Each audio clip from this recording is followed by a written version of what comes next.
enfin pardon, de journalistes, plutôt, oui, la présentation de la résidence de journalistes qui s'est tenue à partir donc de la fin de l'année dernière. Pourquoi ? Ah, peut-être plus. Il est sur on. Oui, c'est intermittent, non ? Plus de piles, tu penses ? Bon. Donc qui a démarré fin novembre de l'année dernière à Saint-Gilles, dans un lieu chez Édité Pollux, donc qui est un tiers-lieu, qui se situe dans un quartier politique de la ville et qui accueille des enfants, qui accueille des enfants, des adultes du quartier, de la ville de Saint-Gilles tout au long de l'année.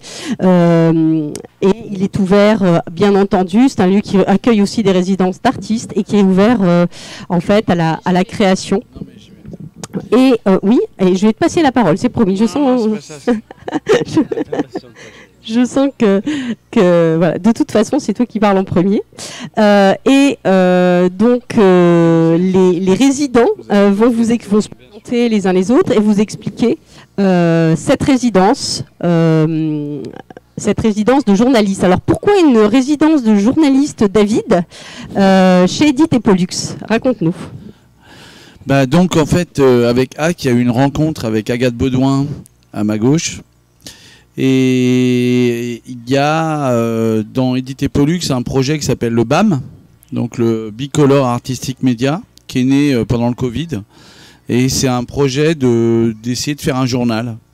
Alors au départ c'était avec des ados et puis après ça a raconté la vie de l'association, puis ça parle aussi du territoire un peu ou de problématiques qui nous traversent, liées à l'environnement mais pas que, aussi à la vie associative, la difficulté de mener un projet associatif en fait.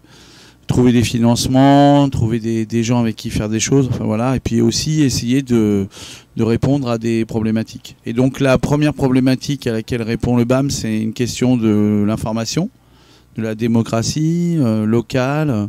Voilà, qu'est-ce qu'on raconte sur un territoire, voilà. Parce que bon, souvent, quand on prend par exemple le Midi Libre, j'ai rien contre le Midi Libre, mais ils comprennent rien à ce qu'on fait en fait. Donc ils viennent, ils comprennent pas. On leur raconte plein de trucs et ce qu'ils racontent, ça n'a rien à voir avec ce qu'on a envie de raconter nous. Donc voilà, ça les intéresse. Enfin, je sais pas, je me pose vraiment des questions. Donc on s'est impliqué dans la fabrication d'un journal tous les mois. Au début, c'était tous les 15 jours. Et puis c'est tous les mois. Et il y a un appel régional en Occitanie par la DRAC autour de la résidence de journalisme. Parce qu'en fait, cette question de l'information, elle n'est pas que sur Saint-Gilles. C'est une question globale, je dirais en France, mais aussi ailleurs. C'est aujourd'hui comment les gens ont accès à une information qui a un sens et qui leur permet de prendre des décisions ou de comprendre leur environnement. Alors je ne parle pas d'écologie, là, je parle de leur environnement global, sans que ça soit tronqué. Et l'information aujourd'hui, on a bien vu qu'il y avait une reprise en main de l'information. Vous savez que là, on a une nouvelle chaîne d'information en France, là, qui s'appelle l'ORTF, qui est en train de renaître de ses cendres. Donc c'est une vraie question.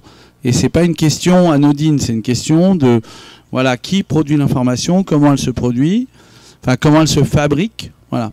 Et le BAM, nous, la DRAC, elle nous dit non, vous n'êtes pas un journal de presse sociale de proximité. Vous ne correspondez pas à ça parce que vous ne donnez pas la parole aux hommes politiques.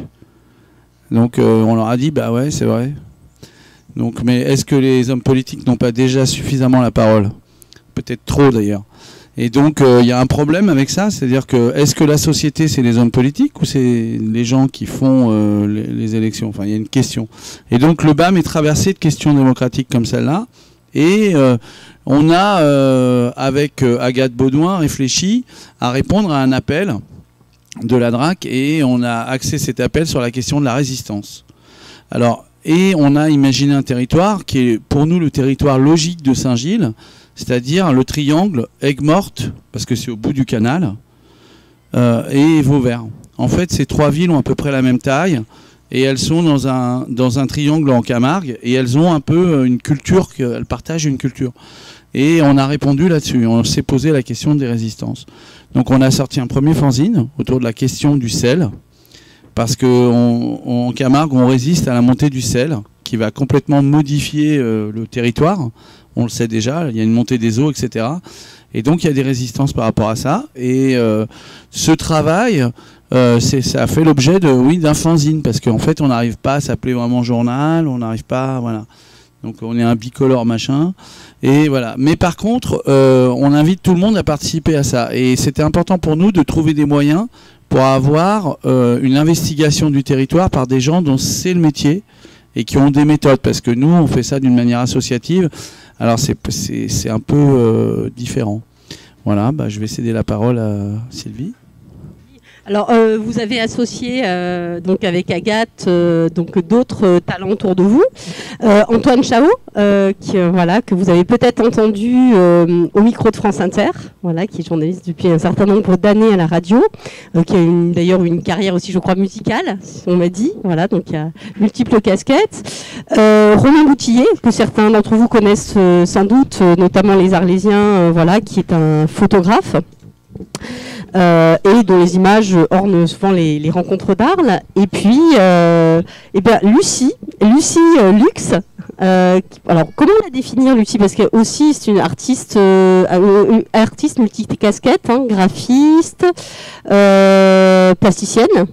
Voilà, qui ont été associés au projet pour créer donc un fanzine. Alors peut-être que tu peux nous dire ce qu'est un fanzine, parce que moi j'ai découvert ce mot avec toi d'ailleurs. Alors dans les années 80, il y avait un mouvement musical qui a émergé un peu partout, mais beaucoup en Angleterre, donc le mouvement des punks. Et ce mouvement, c'est un mouvement assez ouvrier finalement. Il y avait beaucoup de prolétaires dedans, de gens qui travaillaient dans les usines et tout, et qui n'avaient pas accès à l'information, qui comprenaient rien. Mais une des forces de ce mouvement, c'est de dire, c'est pas parce qu'on ne sait pas faire de musique qu'on peut pas la faire. C'est pas parce qu'on ne sait pas chanter qu'on peut pas faire. Et puis c'est pas parce qu'on ne sait pas faire des bouquins qu'on peut pas écrire des trucs. Et donc ils se sont mis à faire des fascicules, des photocopies. À partir de ce qu'ils aimaient. Donc souvent ils ont parlé des groupes qu'ils aimaient et que à l'époque étaient émergents ou voilà. Et donc c'est pour ça que ça s'appelle Fan. Zine, c'est un magazine de fans. Voilà. Et et ça s'inscrit dans un mouvement global qui est le do it yourself, donc faites-le vous-même, et qui a évolué. Et nous avec Edith et Pollux et Teintebat, on est dans ces mouvements qui a évolué. Maintenant, il y a aussi fais-le avec les autres. Le DIO, do it with others. Parce que, voilà, do it yourself, c'était un peu tout seul dans ta chambre avec ta photocopieuse ou l'imprimante de ta mère. Et DIO, tu es à la photocopieuse des archives nationales. Et puis pendant que tu es au boulot, tu photocopies des trucs avec tes potes. Le boss, il le sait, mais il laisse le faire, quoi. Voilà. Il y a un truc un peu comme ça, quoi. Donc voilà, ou à l'usine, voilà. Parce qu'il ne faut pas oublier une chose, c'est que c'est des formes qui sont nées sur des segments de population qui sont un peu effacés. C'est-à-dire, il ne faut pas oublier un truc, c'est-à-dire si je vous pose une question et je vous dis, voilà, combien il y a d'ouvriers en France aujourd'hui? Combien y a-t-il d'ouvriers dans ce pays? D'ouvriers, quoi. C'est-à-dire des gens qui bossent à l'usine. Est-ce que vous avez la réponse à cette question? 2 millions, quelque chose comme ça? 2 millions. Combien? Non, la population active, c'est à peu près 22 millions de personnes. Donc, c'est presque 16 millions de personnes. Mais par exemple, vous savez, ces 16 millions de personnes, il y en a peut-être 2 à l'Assemblée nationale. Et donc, ils sont obligés d'inventer des formes. Et ce problème qui date des années 70 de l'effacement de parties de population, c'est pas un problème ancien. C'est un problème ancien. Et donc, nous, là, avec nos fanzines, on essaye, en fait, de s'inscrire dans un mouvement où on prend la parole sur des sujets, mais c'est pas une parole dominante, c'est une parole dominée, quoi. Dixit, Pierre Bourdieu. Et Agathe, toi, quel était ton désir en tant que journaliste? Est-ce que tu avais ce même ressenti d'un besoin d'aller chercher de nouvelles formes, peut-être, pour donner la parole à d'autres personnes? D'abord, c'est David qui me propose de faire cet appel à projet. On s'était rencontrés à la première édition d'Actes. Moi, ce que je trouvais intéressant, c'est comme j'intervenais tous les ans sur Actes, c'est d'aller un peu plus en profondeur décrypter le paysage, même si je suis de Nîmes, je le connais, mais c'est vrai que je trouvais que c'était quand même assez intéressant d'aller rencontrer les habitants et tous les gens qui font vivre la Camargue. Et après, en tant que pigiste, c'est vrai aussi que je travaille pour certains médias. C'est une profession qui est assez précaire. Et d'aller vers ce nouveau mode d'expression qui me permet quand même de faire mon métier, mais d'apporter ce travail vers un autre support. Avec, en plus, là, c'était une équipe assez rigolote, puisque donc on ne se connaissait pas, ni avec Antoine, ni avec Romain. Je connaissais Lucie, évidemment. On a tous des compétences différentes. Il y a la radio, il y a la photo, il y a l'illustration, il y a l'écriture. Et je trouvais que pour moi, c'était assez inspirant d'essayer de voir ce qu'on allait faire ensemble sur ce territoire dont on sait qu'il y a d'énormes problématiques. Alors, on a 6 semaines, parce qu'elle n'est pas encore terminée, cette résidence. On vous présente ici le premier opus du fanzine. Il y en aura certainement 2 autres, dont un qui sera entièrement consacré au festival, à Actes. Et donc on a eu 6 semaines, on est venu depuis novembre jusqu'à maintenant, une semaine par-ci, une semaine par-là. Évidemment, on n'a pas du tout exploré toutes les thématiques qu'on aurait voulu, parce que ça demande du temps, ça demande encore plus de moyens. Mais on arrive quand même, voilà, il y a une complicité qui est née entre nous, et on a réussi à essayer de faire quelque chose qui présente bon, il y a eu la lutte contre la salinité. On a fait des portraits d'agriculteurs résistants en Camargue, pour qui aussi on a compris que c'était assez difficile d'agir et de parler. Et normalement, on essaiera de faire une restitution de tout ce travail en septembre prochain. Et de votre côté, Antoine Chao, quel a été le désir d'où vient le désir de participer à ce projet, et quelle est votre position par rapport au choix de sujet? Alors, mon envie de travailler de participer à ce projet, c'est déjà effectivement les fanzines. Parce que moi, on parlait du mouvement punk qui s'est transformé en France en mouvement alternatif, en rock alternatif. Et moi, j'ai fait partie de cette grande, tu parlais de musique, effectivement. J'ai un passé de musicien du mouvement alternatif avec, bien évidemment, le groupe Los Carayos, que tout le monde connaît. Et après, accessoirement, le groupe La Mano Negra. Voilà. Mais voilà, donc c'était la grande époque des fanzines à Paris notamment, et ailleurs, hein, bien évidemment. Donc ça me faisait plaisir de renouer avec le fanzine. Et sinon, alors moi je fais de la radio, je fais du reportage de terrain, hein. Donc je suis venu souvent ici dans la région, parce que je travaille aussi sur une radio au sud à Arles, d'éducation populaire, avec des jeunes arlésiens. Donc je connais le territoire. Alors j'ai répondu positivement à la proposition, parce que j'aime ce territoire de la Camargue, et j'avais envie de faire cette immersion ici. D'autant plus, je l'ai appris un peu plus tard, c'est que le reportage est en train de disparaître des antennes de Radio France, de France Inter et de France Culture. Donc ça devient de plus en plus important d'avoir ces espaces d'immersion et de documentaires possibles, hein, de documentaires de création, de temps nécessaire, enfin de temps auquel on peut consacrer, pour faire de l'immersion du documentaire, parce que c'est en train de disparaître des antennes de l'audiovisuel public, et c'est très inquiétant. Alors on se mobilise en ce moment à France Inter et à France Culture. À France Culture, il y a l'émission L'Expérience qui est mise sur la sellette. À France Inter, il y a tous les reportages qui sont au programme, dont le mien, donc c'est bientôt demain, qui devrait malheureusement disparaître à la rentrée en septembre. Donc ces résidences de journalistes redonnent un peu une possibilité de faire ce travail. Alors en presse écrite, c'est différent, peut-être, bien que c'est de plus en plus compliqué, hein. On voit comment le monde de la presse, de l'information est en train de se scléroser, de se nécroser même, avec des médias rachetés par des milliardaires, l'emprise de Bolloré sur plusieurs chaînes de radio dernièrement aussi, avec Europe 1. Donc on s'inquiète un peu de la façon de pouvoir s'informer, réfléchir par nous-mêmes, et proposer des voies différentes, hein, enfin des réflexions différentes. Sur l'audiovisuel public. Donc il faudra peut-être le faire autrement, hein, en recréant des médias indépendants, en créant d'autres, hein. Il y en a déjà certains qui sont forts, qui sont importants, et qui doivent continuer à pouvoir justement se ressourcer à travers ce genre de résidence. Donc voilà, je suis très content d'être là, d'avoir participé. On va continuer encore un petit peu à faire ce fanzine. Et c'est un fanzine où il y a du son, des photos, des illustrations. Donc c'est aussi complémentaire. Hein. C'est nos 4 pratiques qui se rencontrent par cette résidence. Oui, je crois qu'on peut accéder à des enregistrements grâce aux QR codes qui sont dans le fanzine. Voilà. Tout est centralisé à travers cette publication fanzine papier. Mais voilà, c'est nos 4 pratiques qui sont différentes et qui sont qui se regroupent, qui se complémentent. Je vais passer la parole peut-être à Romain Boutillier, le regard du photographe sur ce travail. Bonjour. Bonjour. Oui, donc moi je suis photographe et j'ai accepté cette résidence. L'idée de partager nos regards justement avec chacun nos outils différents, je trouvais ça très intéressant.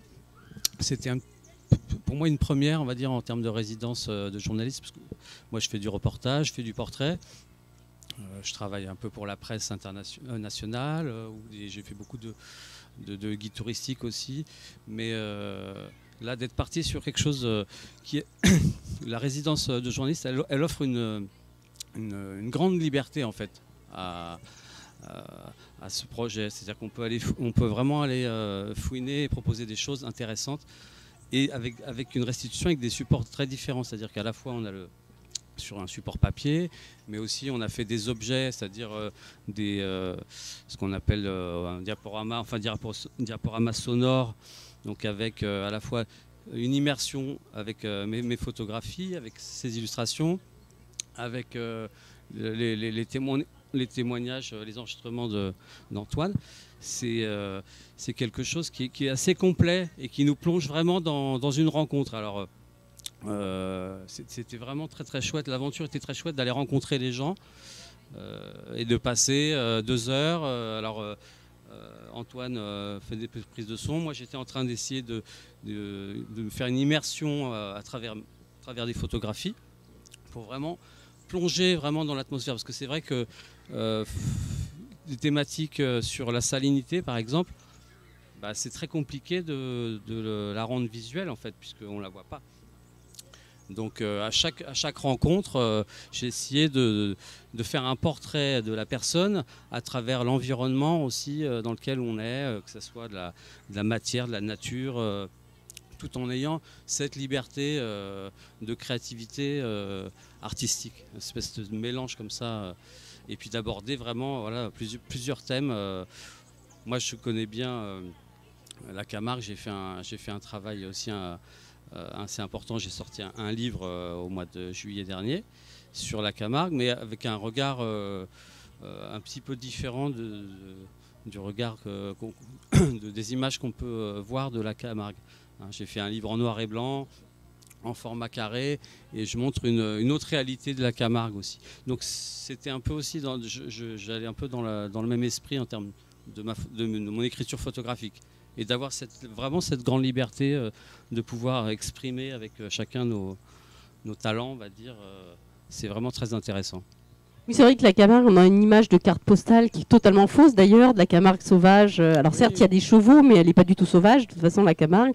Et il y a une autre Camargue que vous avez fait parler et que vous avez photographiée. Lucie, parle-nous un petit peu de ton travail d'illustration pour ce fanzine. Alors bonjour tout le monde, donc moi c'est Lucie, je suis artiste associée de la structure Édité Pollux, qui du coup est à l'origine aussi de cette réponse à l'appel à projet de cette résidence. Et en fait, je vais présenter vite fait ce qui est Édité Pollux, parce que c'est un peu lié. Parce que Édité Pollux, c'est un tiers-lieu qui est ici en centre-ville de Saint-Gilles, un lieu d'accueil du public, d'animation avec tout un tas de publics, jeunes et plus grands, un lieu de résidence artistique, un lieu d'exposition, et qui, par exemple, coordonne aussi Actes. Edith, c'est pas le prénom, c'est vraiment pour le EDIT du côté de l'édition. En fait, moi, je suis la plasticienne, en effet, de l'équipe. Et je faisais avant de la sérigraphie, donc je suis évidemment très intéressée par tout ce qui est l'auto-édition et l'édition papier de formes graphiques, visuelles ou même écrites. Donc cette question de fanzine aussi, enfin, en effet, que cette résidence prenne à un moment ou à un autre la forme d'un livre, quelque chose, un objet qui se tienne, et tout ça, c'était très important pour moi, pour nous tous. Hein. Et ça, c'est possible aussi grâce à nos machines d'impression que je voudrais mettre en valeur parce que je l'adore. Donc, on est sur des impressions en risographie, donc qui est une machine avec une technologie japonaise qui marche à froid déjà, donc qui utilise un peu moins d'électricité, et avec des encres à base de soja et sans solvant. Et aussi, on est quasi sûr que nos masters sont faits justement à base de riz, apparemment. Donc voilà, ça parle aussi justement à cette Camargue aussi. Enfin voilà, on a beaucoup plaisanté sur ce riz-là qui continue de nous entourer via même nos éditions.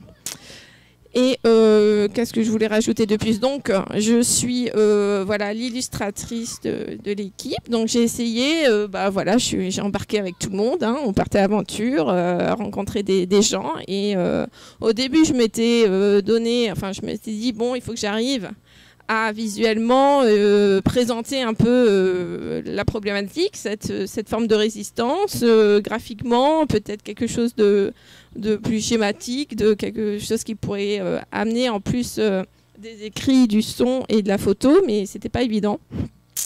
Donc en fait, je me suis juste laissée embarquer dedans et j'ai croqué à divers moments des choses qui m'ont touchée, pas seulement liées à la personne qui parlait, mais aussi dans lequel on était, le vivant qui entourait autour de nous, les animaux, la nature, un peu tout ça. Donc voilà, vous trouverez quelques illustrations à l'intérieur. Puis il y en a d'autres aussi qu'on a essayé de présenter donc, dans le diaporama sonore et qui prendront encore une autre forme, j'imagine, dans les prochaines éditions. Donc on en aura 3. Là, vous avez le numéro 1. Et puis, pour la restitution finale en septembre. Voilà. Alors, moi, j'ai une question sur le fond. Est-ce que c'est les sujets qui ont amené les rencontres et est-ce que, à contrario, c'est aussi les rencontres qui ont amené les sujets? Parce que c'est un sujet complexe, hein, la Camargue environnante. Donc en fait, avec David, on s'était en juillet dernier, quand on a essayé de monter l'appel à projet, on s'est dit on va interroger les résistances. Les résistances en Camargue, elles sont multiples. La première idée, c'est David qui nous l'a un peu soumise, c'était la résistance à la montée du sel dans les terres et comment elle allait modifier à la fois l'activité et le paysage. Donc la première semaine de résidence, on est plutôt parti sur ce sujet-là. Après, il y a plein d'autres thématiques qui sont venues en tête. Il y a la résistance des agriculteurs qui défendent un modèle vertueux. On aurait voulu aller aussi sur la question politique, la résistance au Rassemblement national. Là, j'avoue qu'on n'a pas du tout eu le temps de s'y mettre, donc ça ne verra pas le jour. Il y a la résistance, tous les résistants qu'on a croisés ce week-end aussi, qui donneront l'objet d'un fanzine. En fait, cette résidence, au départ, on ne savait pas du tout qu'on allait faire ça. On a vraiment réfléchi quel support choisir. Antoine et Romain ont aussi fait des genres de diaporamas sonores. On va pouvoir en passer peut-être un ou deux tout à l'heure. Ou vous les scannez, si vous scannez le QR code, vous aurez accès. Donc il y a les super images et le son derrière. Je trouve que ça, c'est aussi c'est des petites capsules, ça dure 3 minutes et on est vraiment en immersion avec les gens qu'on a rencontrés. Donc tout ça, ça s'est construit au fur et à mesure. Le BAM, il est cousu manuellement. Moi qui travaille dans de la presse très, on va dire, traditionnelle, à l'ancienne, enfin le système de presse, je ne connaissais absolument pas ce système. Donc on a vraiment essayé d'avancer au fur et à mesure. Et les rencontres se sont faites avec nos propres réseaux. Moi j'avais le mien, Romain avait le sien. Édité Pollux aussi, Antoine un peu moins parce que tu es moins du milieu, mais voilà, on a essayé de tirer la ficelle et de voir où est-ce que ça nous emmenait, et on a quand même fait des rencontres assez singulières la plupart du temps. Je pense à Nicolas Beck, un domaine, le domaine du Petit Saint-Jean, qui essaye vraiment d'explorer une autre viticulture qui pourrait être résiliente, notamment à la montée du sel, mais aussi au réchauffement climatique. Voilà, on a passé une demi-journée, il nous a tout raconté. Donc voilà, ça se faisait au fur et à mesure, un petit peu comme on fait, enfin pour moi en tout cas, c'est vraiment c'est comme ça que je travaille quand je fais du reportage.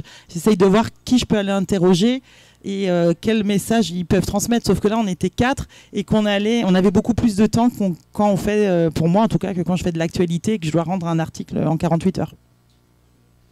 Je voulais juste apporter quelque chose. C'est-à-dire que on apporte quelque chose aussi de différent, c'est-à-dire qu'on est sur quelque chose de documentaire, d'une certaine manière, mais avec une dimension artistique. Et ça, c'est encore une fois une liberté aussi qui est vraiment très, très, très, très, très bonne.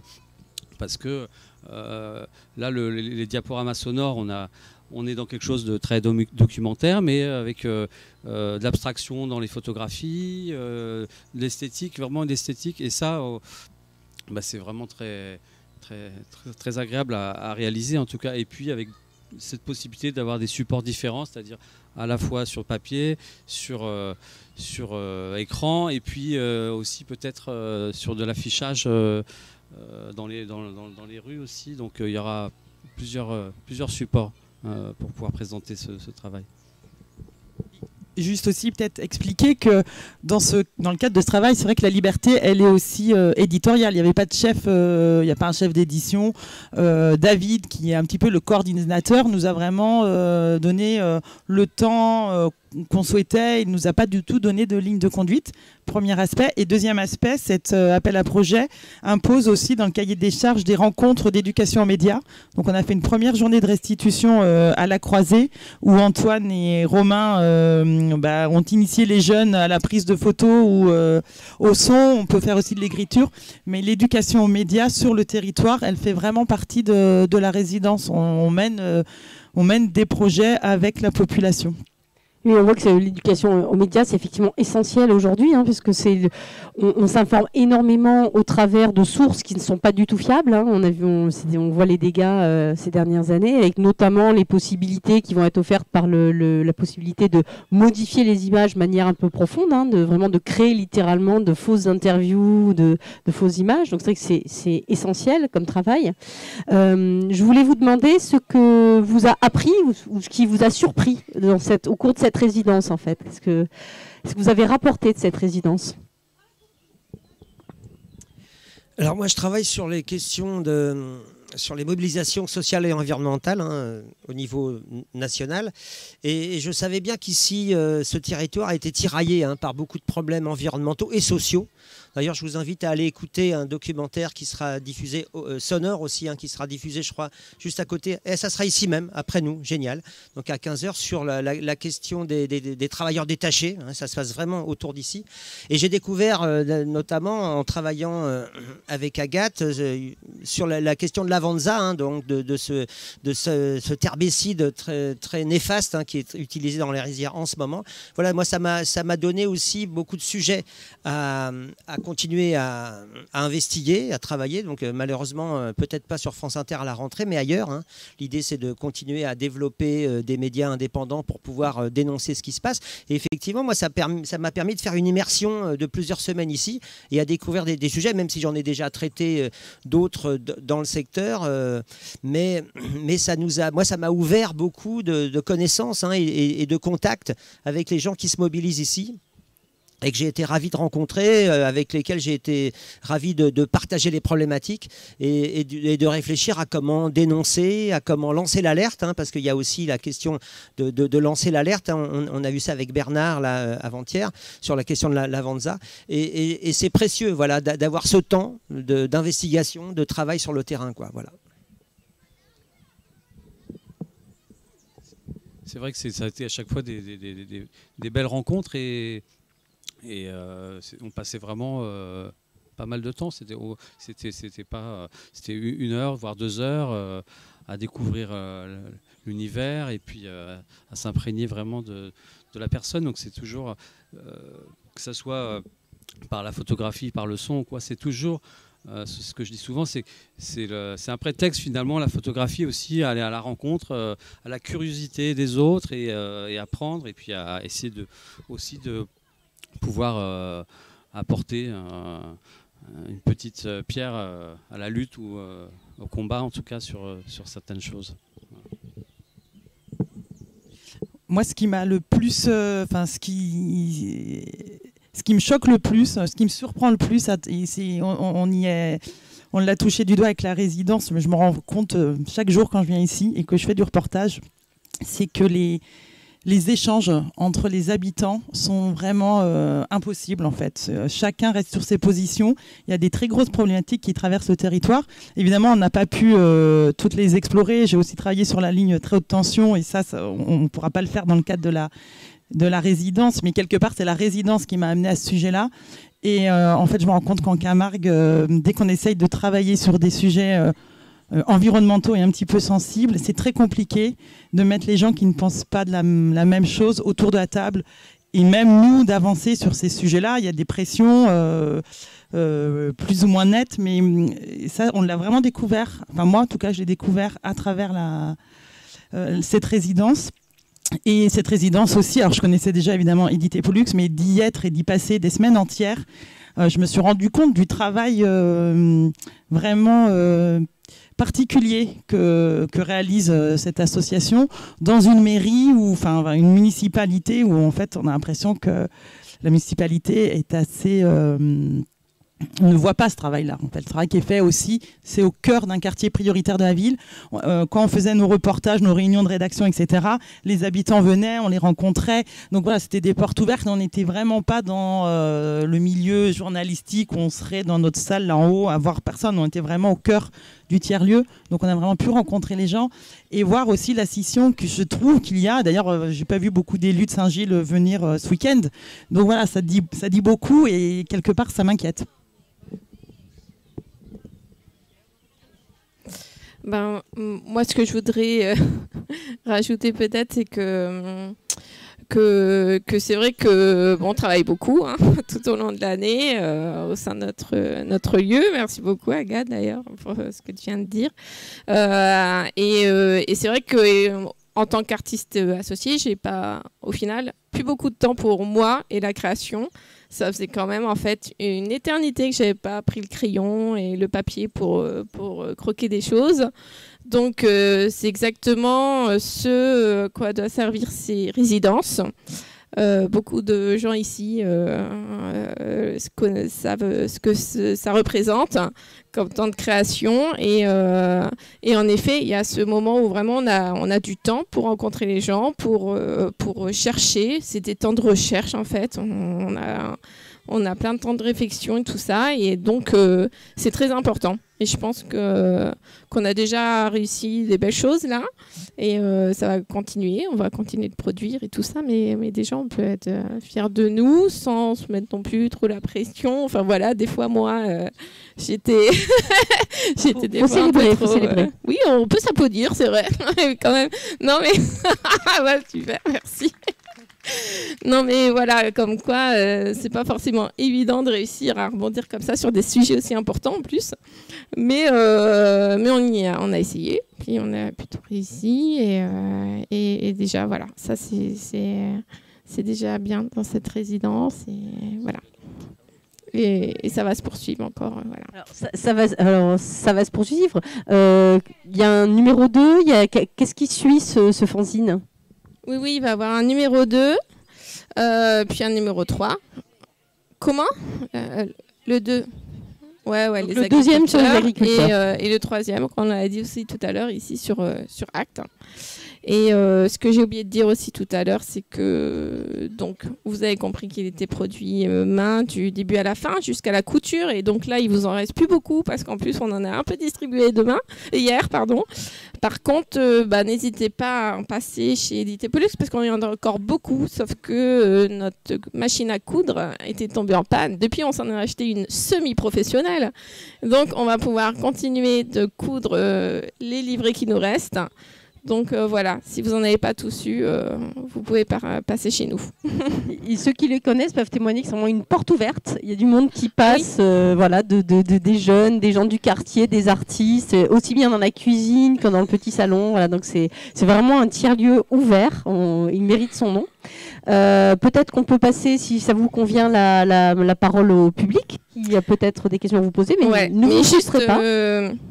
Romain vient de me rappeler qu'en effet, donc le BAM, donc là on a des hors-séries liées vraiment à cette résidence de journalisme, hein, mais sinon le BAM il existe depuis déjà 2 ou 3 ans, je ne sais même plus trop. Il prend aussi la forme d'un simple journal, enfin d'une feuille A3 pliée en 2, là, qu'on sort tous les mois. Et donc, on vous invite à vous abonner pour voilà, suivre le projet. Bon, il y a plein de différents abonnements possibles.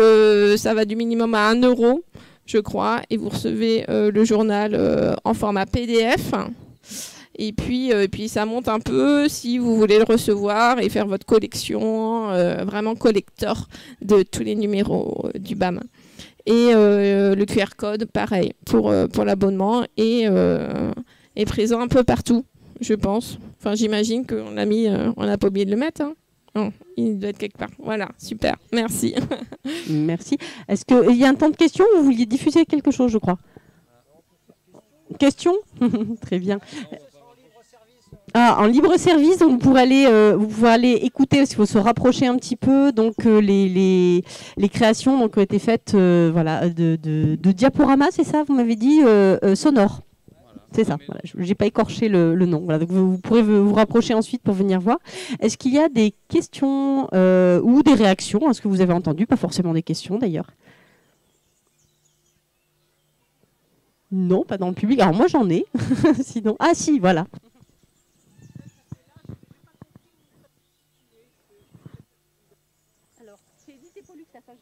Mais je ne sais pas où est Edith et Pollux à Saint-Gilles.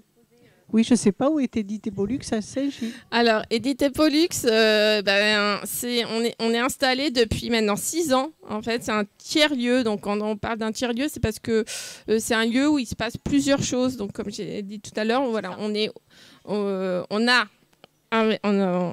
dans l'ancienne pharmacie. À côté de l'abbatiale, là où il y a la statue de Saint-Gilles, pour ceux qui connaissent. Voilà. Et voilà, c'est une grande maison de 400 mètres carrés. Au rez-de-chaussée, on a les lieux d'accueil, nos bureaux, la salle d'édition, une cuisine collective parce que c'est aussi un endroit, on peut le dire, hein, quand même une résidence. Pour nous, c'est très important de bien se nourrir. Voilà. Plein de gens connaissent bien la cantine d'Edith et Pollux. Et on a les chambres pour les résidents aussi au 2e niveau. Et voilà, c'est ouvert quand là, on est une petite équipe. Hein. On a Fidji qui est ici, qui vient de rejoindre l'équipe. On a Véro qui fait la navette, je crois. David qui a commencé et moi. Alors à 4, on est là tout le temps. Et puis après, on a plein de monde en plus avec nous. Et donc voilà, si vous voulez venir, du lundi au vendredi, matin, après-midi, on ferme voilà, pour aller manger entre midi et demi et 14h. Et après, en gros, on est là. Et nous, personnellement, on vit sur place. Donc même si à un moment, c'est fermé, vous toquez juste à la porte à côté et notre petite famille viendra vous ouvrir. Voilà.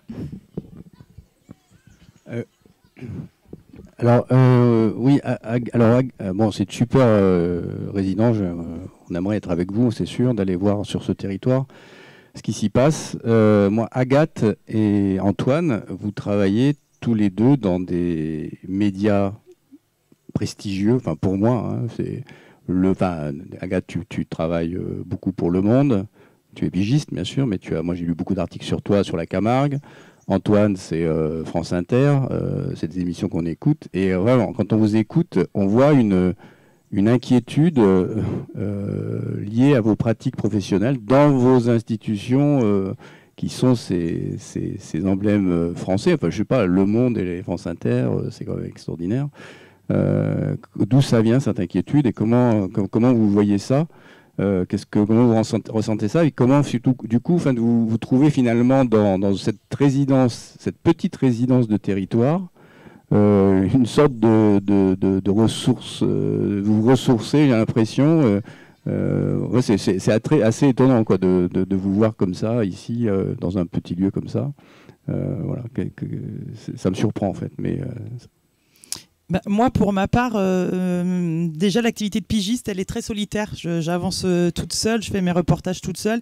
Des fois, j'ai la chance d'avoir un photographe avec moi, mais la plupart du temps, je fais quand même du reportage en solo. Donc, l'idée d'une résidence plurielle avec Antoine, que je ne connaissais pas, mais je me suis dit que ça allait être super. Romain, connaissais de ses photos de loin, mais c'est vrai qu'on ne se connaissait pas non plus. Il y avait ce côté équipe qui m'intéressait. Et moi, je suis liée à ce territoire. Je travaille sur le Gard et sur l'Hérault. Donc, de toute manière, aller en immersion, avoir les moyens et le temps, parce que c'est ça qui nous manque souvent en tant que journaliste, c'est le temps.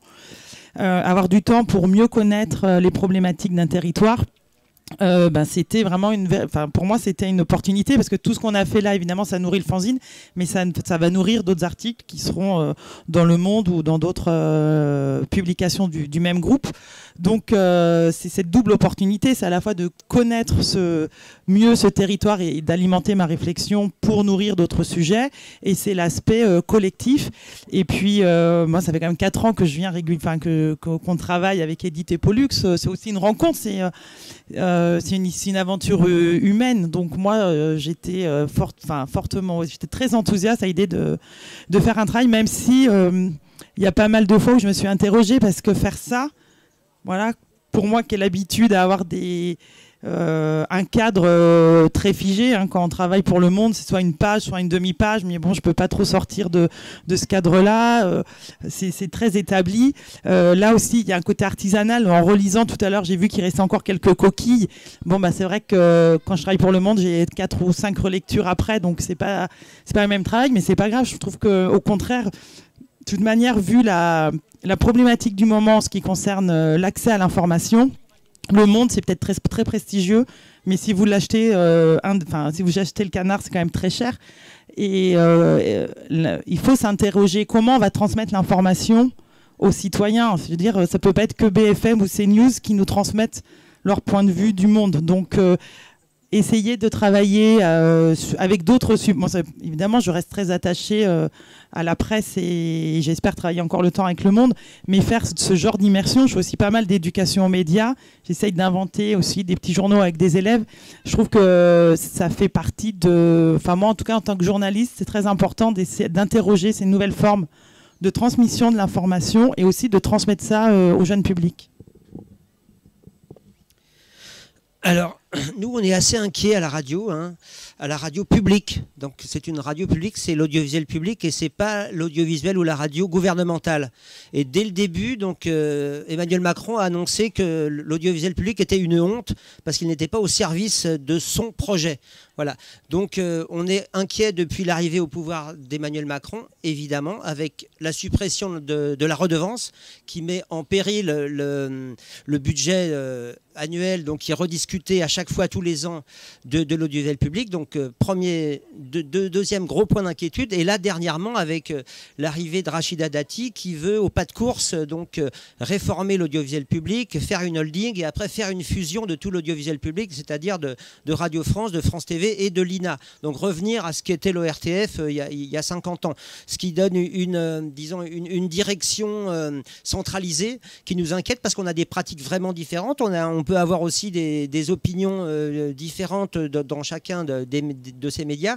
Et nous, on défend cette indépendance aussi éditoriale dans chacun des médias de l'audiovisuel public. Alors oui, on est inquiet et on le fait savoir. Hein, on se bat pour garder cette indépendance vis-à-vis du gouvernement et vis-à-vis aussi de ce qui est en train de devenir, j'en parlais tout à l'heure, mais le monde des médias que tu évoquais avec, effectivement, dans le monde de la radio, CNews ou Europe 1 dernièrement. Donc on est inquiet sur comment informer la population, les citoyens, et comment rester indépendant par rapport au pouvoir économique et au pouvoir politique. Voilà.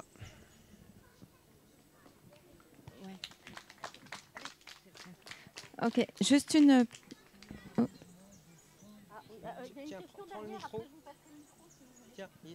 Oui, pour revenir juste au local en Camargue, est-ce que vous avez eu l'occasion de discuter avec les jeunes qui travaillent sur l'Arlésienne et qui avaient fait justement un gros reportage récemment?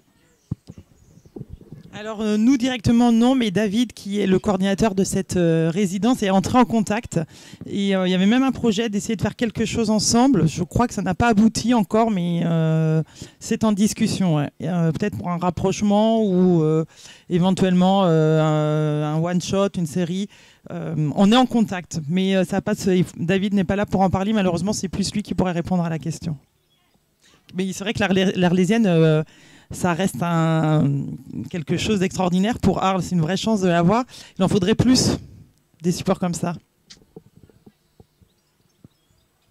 Oui, juste savoir s'il y a un mouvement de fronde qui commence à monter au sein de la radio-télévision publique. Juste avant de donner la parole à Antoine, il y a une pétition qu'on peut tous signer en ligne là, pour dénoncer la nouvelle grille et la politique menée actuellement à Radio France. Oui, alors bien sûr, c'est aux auditeurs qui peuvent s'exprimer. Il y a une médiatrice à Radio France, il y a moyen de soutenir les différentes émissions qui vont disparaître, notamment l'émission aussi de Charline Vandenecker, qui est vraiment en péril pour l'année prochaine, avec ce qui s'est joué autour de l'affaire Meurice.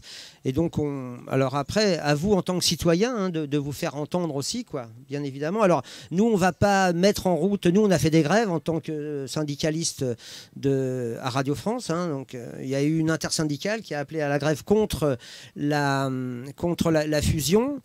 Il y a eu aussi une grève pour défendre, l'humour sur France Inter. Voilà, nous, on se défend avec nos moyens, mais on ne peut pas prendre en otage la radio, quoi. Donc, on ne peut pas communiquer. Après, il faudrait monter des radios pirates, ça, on sait le faire aussi, ce sera dans un deuxième temps.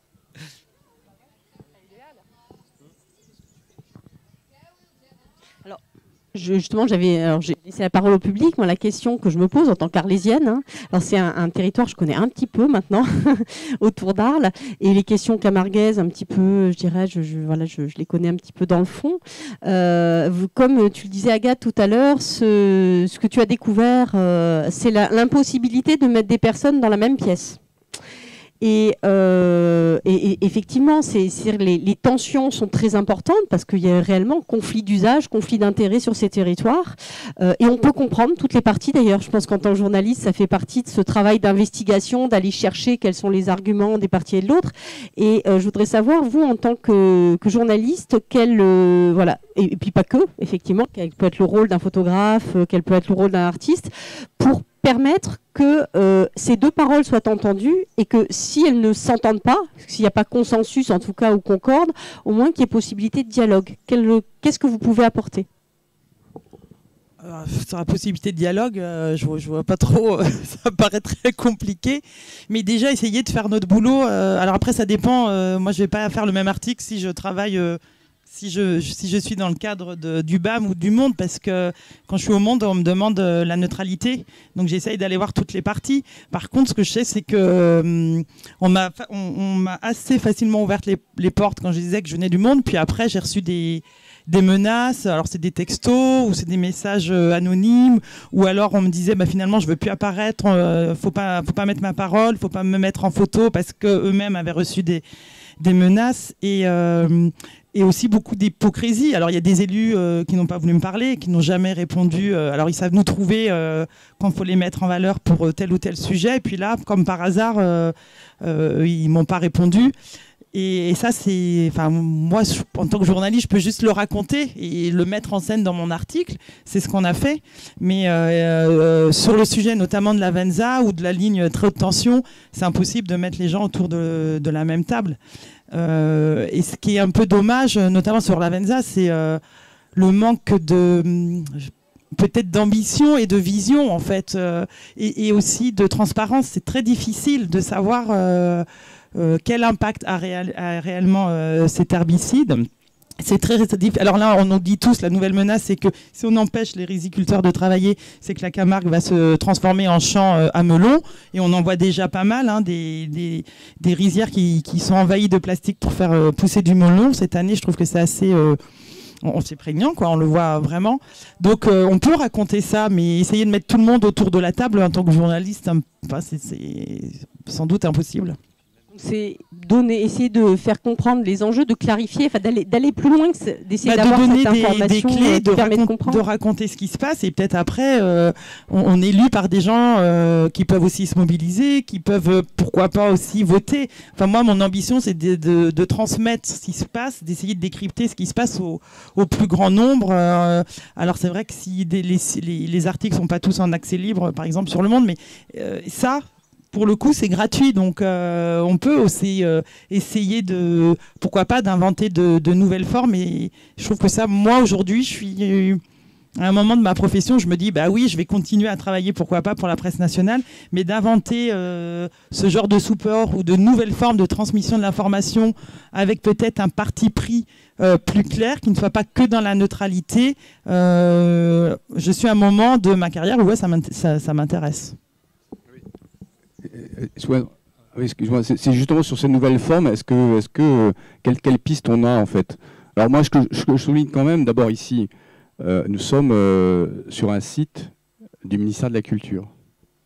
Acte, c'est beaucoup des subventions du ministère de la Culture, il faut le souligner quand même. Votre résidence, c'est une résidence avec des crédits culture. Donc il faut quand même aussi le souligner. Donc on fait il y a des choses vous pouvez faire beaucoup de choses et on les fait avec liberté ici à Espérant en tant qu'agent du ministère de la Culture. Moi j'ai beaucoup de liberté et cette liberté c'est notre liberté en fait. Hein. Donc il faut quand même le souligner. Mais du coup comment vous envisagez parce que votre équipe elle est super en fait. Comment on peut envisager, comment on pourrait réfléchir à des supports en fait différents de ce que l'on a aujourd'hui, des supports de communication, d'information. Parce que le BAM, en fait, c'est un outil de territoire. Est-ce que c'est ces outils-là qu'il faudrait essayer de développer? C'est très spécifique, le BAM, au territoire de la Camargue. Je pense dans une autre région, il faut d'autres outils. Est-ce que ça existe? Est-ce que vous avez des retours là-dessus? Est-ce qu'il y a quelque chose qui émerge comme ça dans la communication, et ce qui ferait que les gens puissent parler les uns avec les autres sur différents sujets et qu'on puisse ne pas avoir peur de se mettre autour d'une table pour parler de sujets très sensibles comme les pesticides et qu'on puisse quand même parler, quoi. Est-ce que c'est possible qu'on puisse aujourd'hui parler dans notre société? Ouais, je pense qu'il faut continuer à structurer ces réseaux locaux, quoi. Moi, je suis très... Alors, effectivement, heureusement qu'il y a des contre-pouvoirs au niveau des différents services de l'État et qu'on puisse, au sein d'une structure qui est portée par le ministère de la Culture, avoir des débats comme celui-ci aujourd'hui, bien évidemment. Et alors, moi, sur mon domaine de travail, je vois bien que c'est les luttes locales en ce moment qui sont importantes, quoi. Les luttes locales qui peuvent être très horizontales. Alors, il y a un mouvement comme les Soulèvements de la Terre qui soutiennent toutes les luttes locales et qui aident à organiser les collectifs locaux pour mener des luttes contre des autoroutes, des lignes THT, haute tension ou d'autres contournements autoroutiers, quoi. Donc, on a aujourd'hui de plus en plus de résistance locale qui s'organise et c'est au niveau national c'est compliqué pour avoir même des partis politiques nationaux qui puissent soutenir des luttes environnementales ou sociales. Donc aujourd'hui, effectivement, je pense qu'il y a un maillage qui est en train de s'organiser.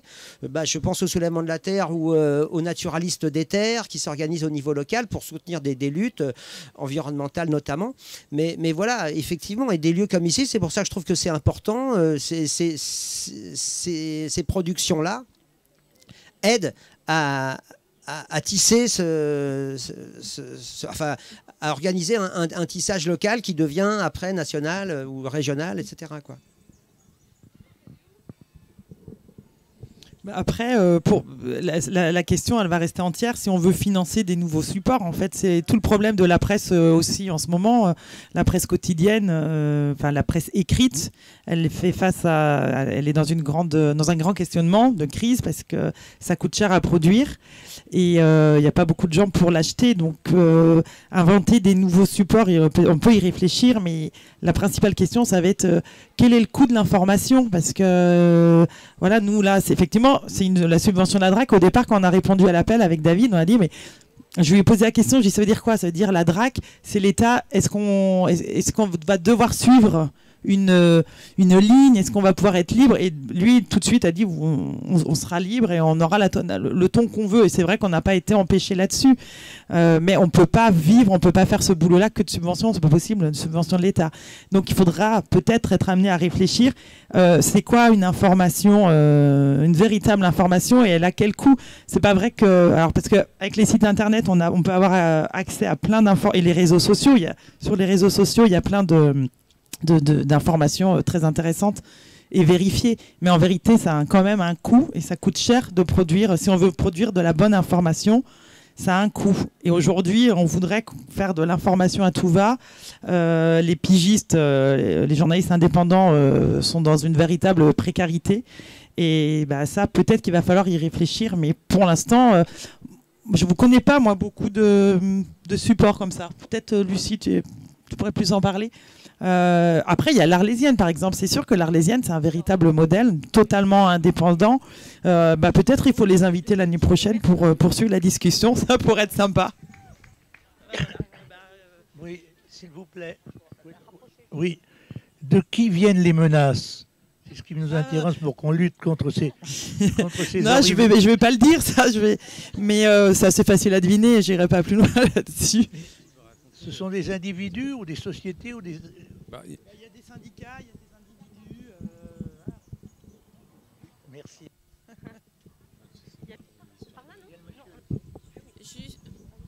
Juste par rapport à la forme que ça pourrait prendre, en fait, encore une fois, nous, on a la machine qui imprime. En plus, c'est un duplicopieur, donc c'est une façon de sortir très, très, très, très vite quelque chose en très grand nombre et de pouvoir inonder assez bien. Mais on s'est posé la question aussi tout simplement d'utiliser le net, d'utiliser aussi d'autres formes aussi, quoi. C'est pas forcément... Après, voilà... tout travail prend du temps, et de toute façon, il y a un moment où voilà, enfin voilà, il y a des choses à inventer encore, mais il faut aussi arriver à trouver sa place, parce qu'il y a tellement de choses alternatives aussi, donc que ce soit radio, que ce soit des fanzines ou quoi que ce soit. Les réseaux sociaux, on est quand même inondé d'images, d'informations, donc il faut arriver à faire le tri, et c'est vrai qu'on est quand même pas mal saturé par l'information.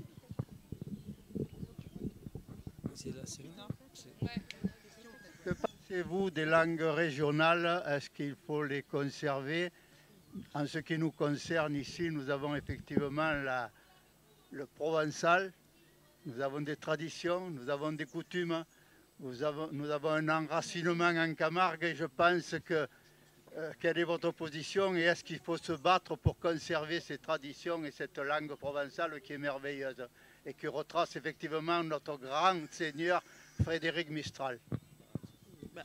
Alors c'est une question qu'on aurait peut-être pu approcher avec la résidence, on n'y a pas pensé.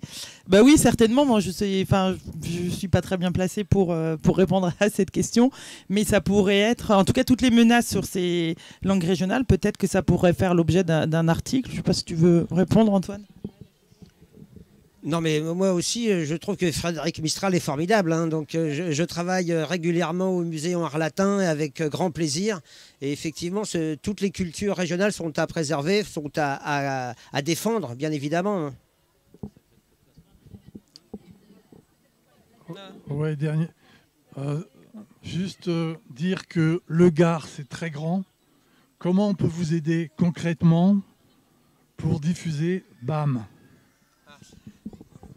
Il faudrait que David vienne répondre à la question, je pense. Mais Lucie, ouais. Lucie. Alors pour le diffuser, alors en fait on a eu avant Fidji un jeune qu'on avait réussi à embaucher, dont une partie de son poste était cette diffusion. Donc en fait le BAM on le sort à 1500 exemplaires par mois, et une fois à l'époque c'était 2 fois par mois en fait qu'on sortait le journal, et Dylan qui était ici encore l'année dernière, prenait une journée à chaque fois pour les distribuer sur différents points.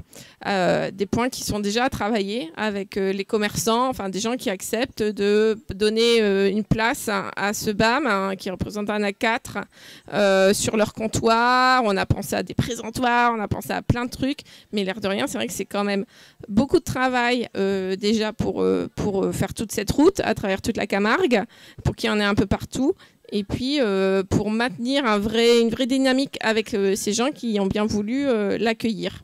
Et ça, on a tout simplement plus le financement pour. Et du coup, on s'est essoufflé et on a perdu en plus un peu ce lien avec ces commerçants. Je crois qu'au début, on avait 60 points, on n'en a plus beaucoup.